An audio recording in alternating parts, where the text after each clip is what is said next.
বকটুই মামলার অভিযুক্ত দুই নাবালকের ঘটনার সাক্ষ্য গ্রহণ শুরু হলো আজ থেকে। বীরভূমের সিউড়ি জুভেনাইল জাস্টিস বোর্ডে এই সাক্ষ্য গ্রহণ শুরু হলো।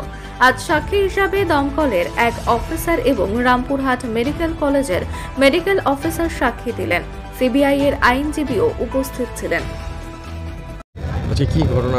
আজকে ঘটনা ঘটলো বলতে হচ্ছে রামপুরহাটের যে বকটুই আপনারা দেখেছিলেন, রামপুরহাট পিএস কেস নম্বর হচ্ছে 159/22, ডেটেড হচ্ছে 22/3/22।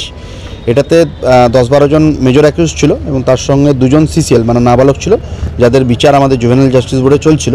তাদের এগেনস্টে আজকে প্রথম সাক্ষ্য গ্রহণ শুরু হলো জুভেনাইল জাস্টিস বোর্ড সিউড়ি বীরভূমে। এই কেসটা আপনারা জানেন যে সিবিআই টেক ওভার করেছিল পরবর্তী ক্ষেত্রে। প্রথমে স্টেট গভর্নমেন্টের স্টেট পুলিশ কাজ করছিল, পরবর্তী ক্ষেত্রে সিবিআই টেক ওভার করেছিল এবং আজকে সিবিআইয়ের আইনজীবী উপস্থিত ছিল, তৎসহ আমি as a state public prosecutor আমি প্রেজেন্ট ছিলাম। আজকে প্রথম সাক্ষ্য গ্রহণ শুরু হলো। এরপরে কোন দিকে যাবে? এরপরে দেখুন, এটা তো ট্রায়ালের বিষয়। এখন পরবর্তী সাক্ষ্য গ্রহণের উপর টোটাল 42 জন সাক্ষ্য আছে, তার মধ্যে আজকে মাত্র 2 জন হয়েছে। পরবর্তী ক্ষেত্রে বাকি সাক্ষ্য গ্রহণের পরেই বোঝা যাবে যে কোন দিকে মানে ঘটনাটার মোড় নিচ্ছে। এই মুহূর্তে কোথায় আছে অ্যাকিউজটা?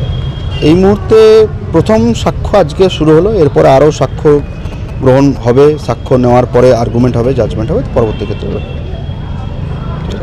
আমার নাম হচ্ছে অনিন্দ সিংহ, আমি public prosecutor juvenile justice board Suri.